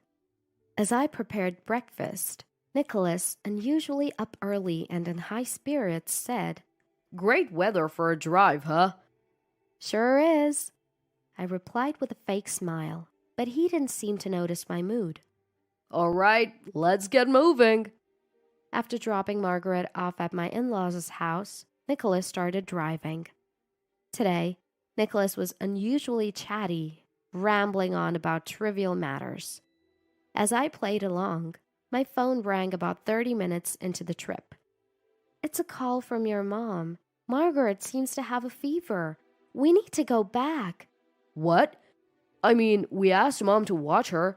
She should handle it. Mom says she has a fever close to 102 degrees Fahrenheit and wants to take her to the hospital. I have the medical insurance card, so we need to go back. All right, fine. Nicholas reluctantly made a U-turn.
When we arrived at my in-laws' house, Nicholas energetically opened the door to be greeted by a surprised-looking Sasha, my mother-in-law. Mom, how's Margaret's fever? What are you talking about? You called Sophie's phone earlier, right? I did? I never made such a call. Confused, Nicholas and Sasha were at a loss for words, but Nicholas quickly turned to confront me. Hey, what's going on? Fully expecting this question, I flashed a big smile and told Nicholas, that was a lie to bring you back here. What? But the phone rang, didn't it? That was just an alarm. I set the ringtone and the alarm tone to be the same to make you believe that a call had come in. Just then, we heard, Daddy, Mommy! And Margaret came running down the hall, hugging Nicholas around his legs. Nicholas glares at me, not even glancing at Margaret. Explain yourself! Oh, just returning the favor for all the lies you've told so far. You kidding me? Are you making a fool out of me? Hearing Nicholas's angry shout, a surprised and crying Margaret hides behind me. Sasha, sensing the mood, takes Margaret's hand and says, "Let's read a book upstairs," leading her to the second floor. Standing alone in the entryway, Nicholas just stares at me in silence for a moment. That's when the doorbell rings. Opening the door to our surprise, it's Nicholas's affair partner, Caroline. Caroline, what are you doing here? Nicholas seems utterly flustered. What do you mean? You invited me here to meet your friends and parents-in-law, didn't you? I did? Look, here's the message you sent me. Caroline shows her WhatsApp screen to a puzzled Nicholas. More importantly, why is your wife here? Caroline presses while Nicholas stammers, lost for words. I was the one who invited Caroline, pretending to be you. Hearing my words, both of them looked at me, eyes wide open. What the heck are you thinking? Because I'm not ready to move on to the next world just yet. Nicholas, you were planning something nefarious with me by the sea, weren't you? How do you know about that? Both Nicholas and Caroline seem unsettled, exchanging alarmed glances. They clearly never suspected their plot was exposed. When Margaret answered your phone, I overheard Caroline say, "The plan is on and my wife will be gone tomorrow." Anybody would find that strange upon hearing it. I moved to the living room, sit across the table from the two, and slam printed copies of their WhatsApp conversations and photographs on the table. I have plenty of evidence. How did you get this? Nicholas and Caroline are stunned, staring at the undeniable evidence. Did you forget what I do for a living? You worked some desk job at a company. True, but it's a detective agency. These days, I'm doing more sleuthing than clerical work. At that, Nicholas and Caroline tremble in disbelief. And then I lay out the $300,000 life insurance policy under Nicholas's name in front of him. I can't believe my own husband was planning to trade my life for money. That's a misunderstanding. What misunderstanding? The entire plan is detailed in those WhatsApp messages. Well, you see... Nicholas scrambles for words, trying to make an excuse. I turned to the woman beside me, who was avoiding eye contact, and asked her a question. So, are you pregnant? What? Caroline's eyes darted around as she looked to Nicholas for support. To my surprise, he started defending her. Hey, yes, she is. She's carrying a baby, so don't give her a hard time. That's not fair. Nicholas walked over to Caroline and affectionately rubbed her belly, giving me a glare. That's a lie. What do you mean, a lie? I'm 5 months along. Caroline pointed to a sonogram picture on the table. Look at this. This is proof. The date on that sonogram is 10 months old. If it was real, the baby would be born by now. What? What do you mean? Nicholas was watching the exchange between me and Caroline with a puzzled expression. The pregnancy is a lie. Also, did you know she's a scam artist? Nicholas looked shocked. Turns out, Caroline was a scam artist who targeted married men. Her scheme was always the same: pretend to be pregnant after dating for a while and then extort a large sum of money. I had been involved in a background check for Caroline through work and recognized her face. When I showed the investigative report to Nicholas, he was reading it, gasping. You're kidding me. Nick, all of this is nonsense. Don't listen to her. A panicked Caroline clung to Nicholas, but he forcefully shook her off and sighed deeply. I can trust Sophie because she's never lied to me. Compared to that, I can't believe you're not just lying, but you're also a scam artist. No, Nick, please believe me. Caroline sank to her knees, covering her face with her hands, and began to sob as if to gain sympathy. However, even Nicholas seemed to realize he could no longer trust Caroline. Out of the blue, he offered me a sincere apology. Sorry. My bad. Let's start over. I was utterly flabbergasted by Nicholas, who seemed to think an apology would fix everything. I then handed him the divorce papers I had prepared in advance. We can't be a married couple anymore. You'll sign this, right?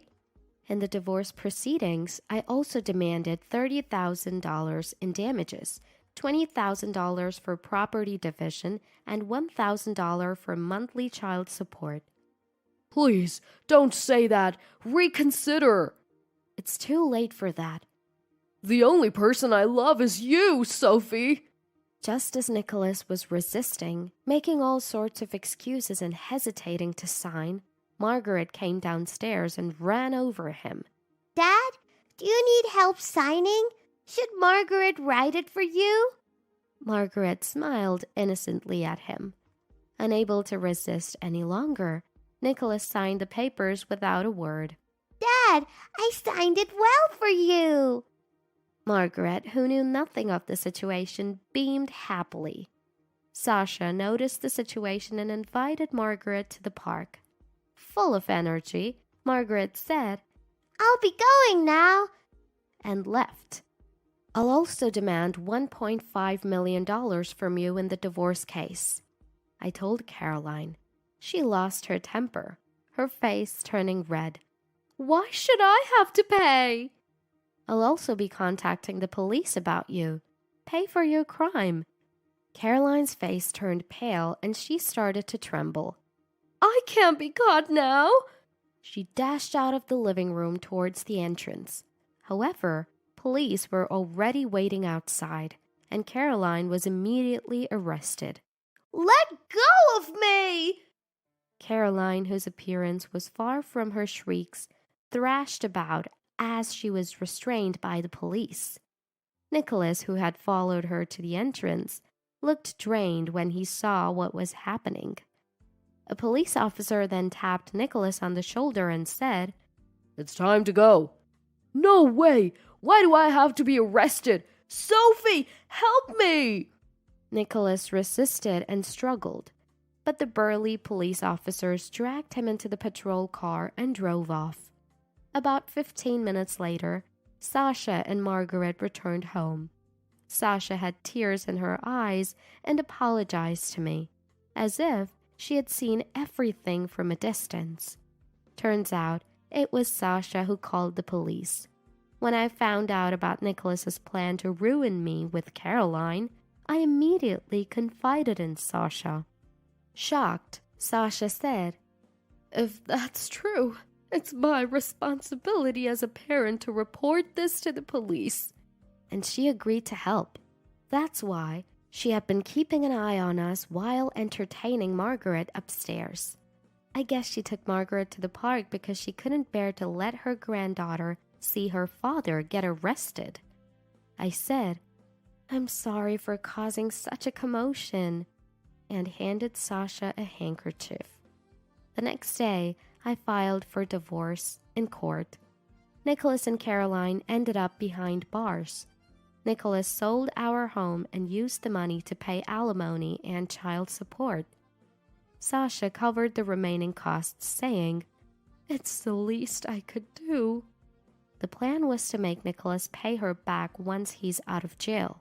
As for the compensation claimed in the divorce case against Caroline, I plan on having her pay in full once she has served her time. Meanwhile, Margaret and I moved back to my parents' house. Margaret is doted on by my parents, who find her incredibly adorable. I am committed to protecting my sweet Margaret and pouring all my love into her from now on. It's 10 a.m. on a Saturday. Recently, every week around this time, I start to get a headache. All thanks to her. The doorbell rings punctually, again, today. I can only watch as my husband happily goes to open the door. I'm home! Just kidding. We're like newlyweds, huh? You're late! Come in! Hey! Tea! You're so unhelpful. My husband, supporting the woman's shoulder, jeers at me. My precious weekend is always consumed by them. My name is Karen, a 24-year-old working housewife. I work in a general position during weekdays. My husband Mike and his childhood friend Lisa are the same age as me, 24. They grew up in the same town and reconnected at a reunion 6 months ago. It's clear from his photo albums that they grew up like siblings. What lingers between them is not romance. I can sense that from their interactions. The issue is, Lisa clearly harbors hostility towards me. The story goes back to their student days. Mike liked Lisa since they were children. However, despite his constant attempts, his feelings never bore fruit, and he met me in college. As we took the same classes and started to interact more, Mike naturally distanced himself from Lisa. Then one day, Lisa came to us with a man by her side. She looked at me smugly before saying this to Mike with upturned eyes. "We're getting married! I'm sorry, Mike, I couldn't reciprocate your feelings." Her insinuation, as if Mike had settled for me because he couldn't have Lisa, rubbed me the wrong way. However, I decided it wouldn't do any good to make a scene, so I kept quiet. Mike, by the way, can be quite clueless.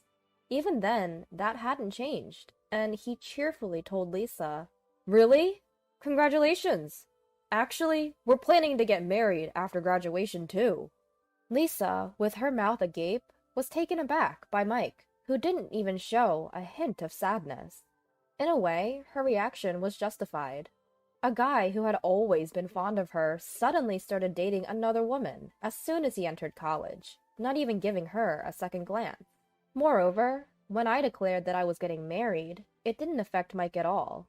From Lisa's perspective, she probably wanted to hear words like, "I still love you," or "Please don't get married," from Mike. Even if there's no romantic feelings involved, it still hurts a woman's pride. "Huh? Don't you have anything else to say?" To Lisa's query, Mike responded without any sense of shame. "Huh? Something to say? Ah, right! Karen! She's an incredible cook. I've never tasted anything as good as the meals Karen makes. And she's super kind, and she even helps me with my studies." While Lisa glared at me, her fiancé looked back with a puzzled face. I couldn't stand the atmosphere in the room, so I tried to smooth things over. Congratulations on your marriage. I'm glad you both seem so happy. I'll be going now." After saying this hurriedly, I took Mike and escaped.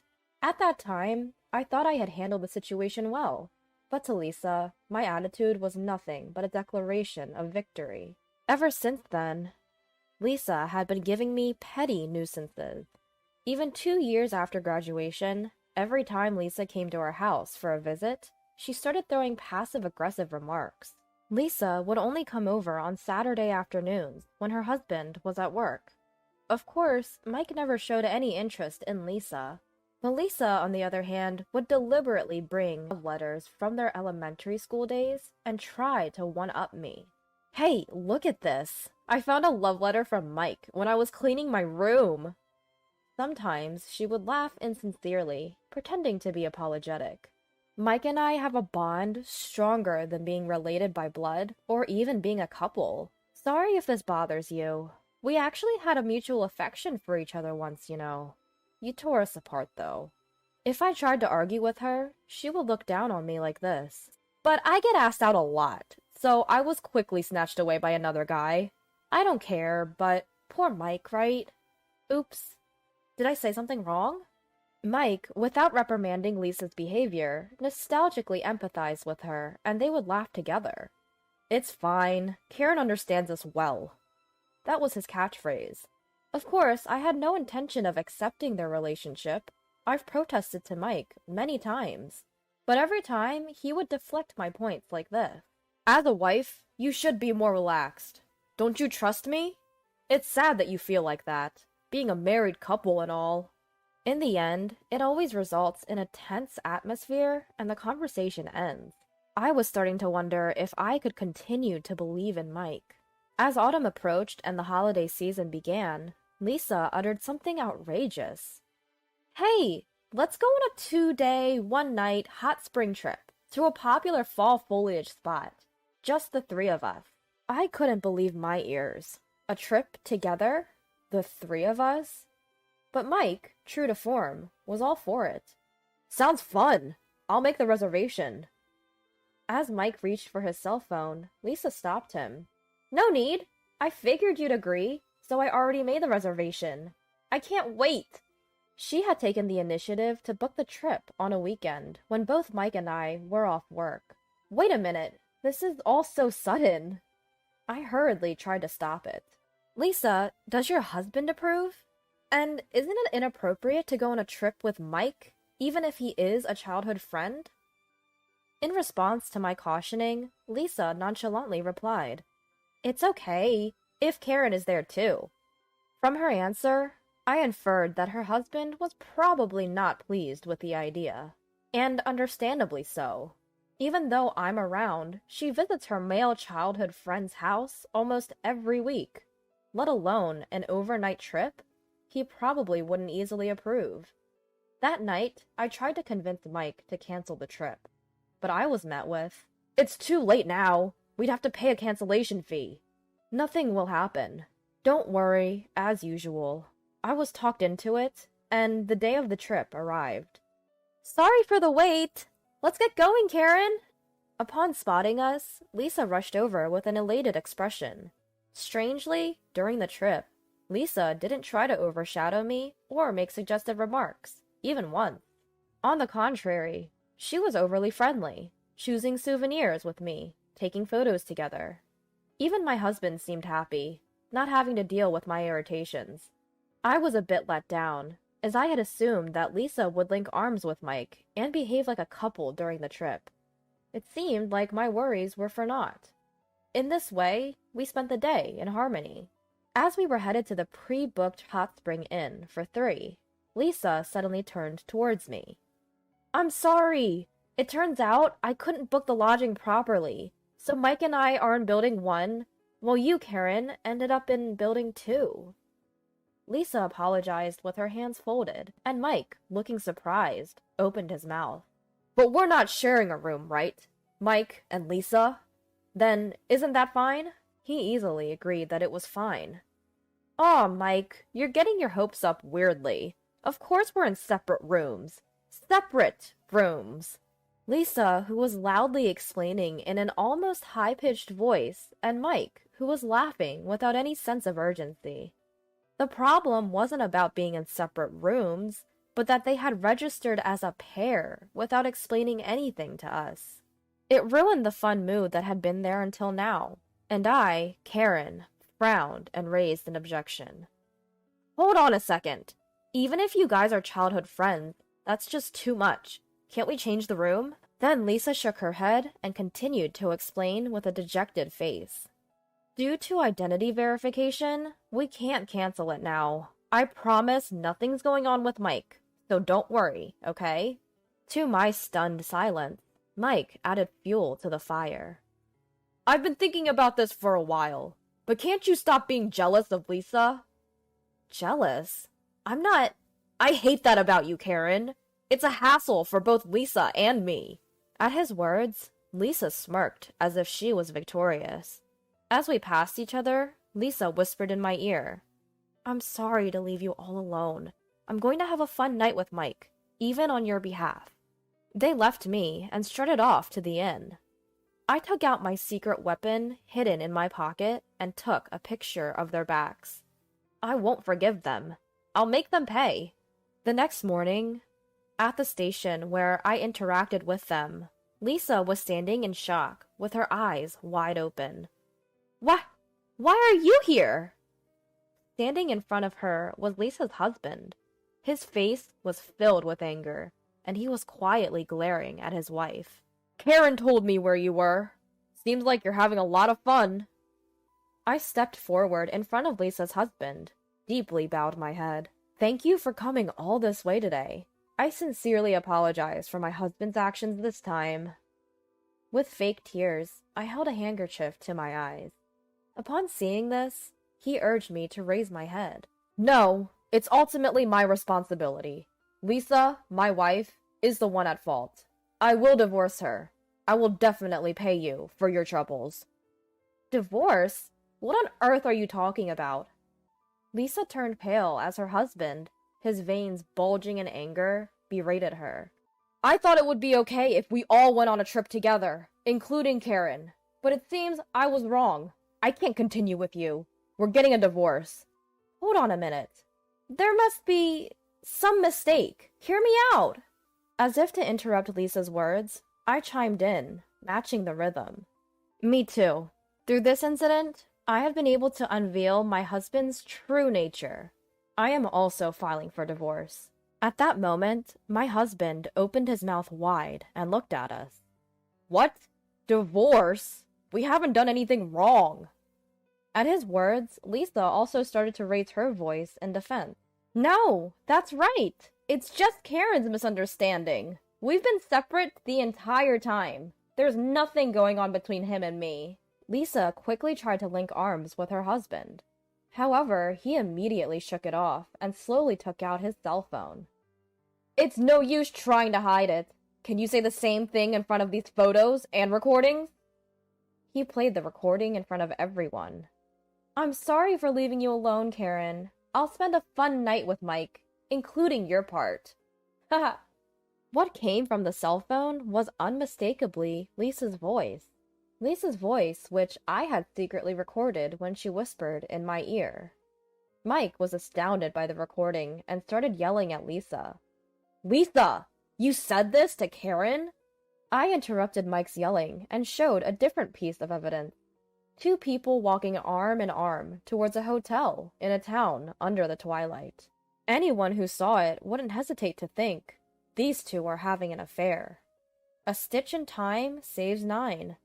From the beginning, I had not trusted Lisa and had preserved evidence in crucial scenes. Anyway, I had set a condition before this trip. That was, if Mike didn't protect me from Lisa, we would definitely get a divorce this time.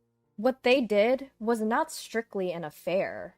It may have been mean to collect evidence that hinted at an affair and send it to Lisa's husband.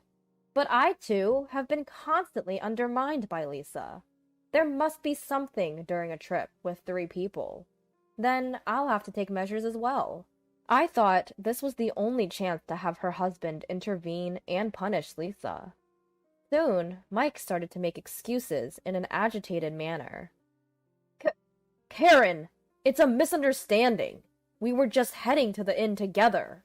Shut up. How many times do you think I've warned you about Lisa?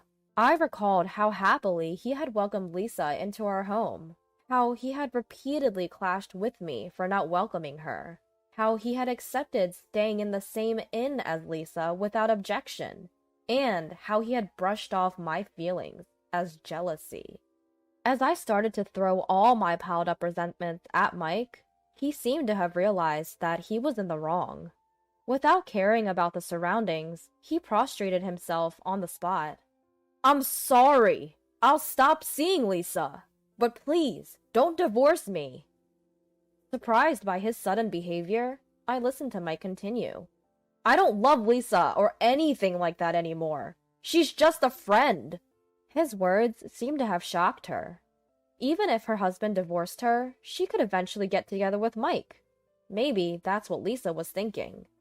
After all, she was a housewife, and also a lady from a slightly good family, so she didn't have any work experience. She probably figured that if she lost her current husband, Mike was the only one left who seemed likely to marry her. That's why she was weighing her husband Mike against her as insurance. I understand what you're saying. At my words, Mike lifted his head and showed a bright expression. But regardless of whether or not you've cheated, I'm going to divorce you. I just can't stand your attitude. It's the worst. But, Karen, that's harsh. Who's the harsh one here? I found myself shouting. Mike, you fell right into Lisa's scheme. You intended to ostracize me from the start and stay with you in the same inn. I would have forgiven you if you had rejected her, but instead, you sided with Lisa. Have you ever considered how I felt being left alone during the trip? I'm sorry, Karen. I'm really sorry. He seemed deeply affected by my stern approach. Mike slumped down, head hanging low. Then, why did it have to turn out this way? Lisa began to cry, sitting on the road. It's a misunderstanding. Mike and I are like siblings. It's all because of Karen's jealousy. Jealousy? Finding her words ridiculous, I glared at Lisa in a provocative way. Who's been behaving in a way that stokes jealousy all this while? The moment Mike was taken from you, you started approaching him. Despite being a married woman, your behavior is low. But you just want to be fawned over by various men. You were upset when Mike's affections, which were once directed towards you, turned towards me. It's because of your behavior that your husband is fed up with you. Reflect on your actions, you trashy woman. Ugh, that's harsh. Crying won't help. After all, I'm a woman. Maybe you should ask your beloved Mike for help. Bye, Mike. See you. I got into Lisa's husband's car and went home, leaving the two behind. I had originally taken the train to the trip. They can go anywhere together for all I care. Lisa's breakdown looked pathetic, but I finally felt relieved. It seems that my personality is not as good as I thought. After returning home, I filled out the divorce papers, placed them on the table, and went back to my parents' house. I ignored all the incoming calls and emails from Mike. It seems that Lisa happily got divorced. I heard that Lisa and Mike were blaming each other for the divorce, and their friendship had collapsed. Since I've cut off all contact, I'm not sure what happened to them. As for me, I switched to working from home, and now I'm working comfortably without anyone bothering me. I'd rather not get married for a while, especially to a man with a childhood female friend.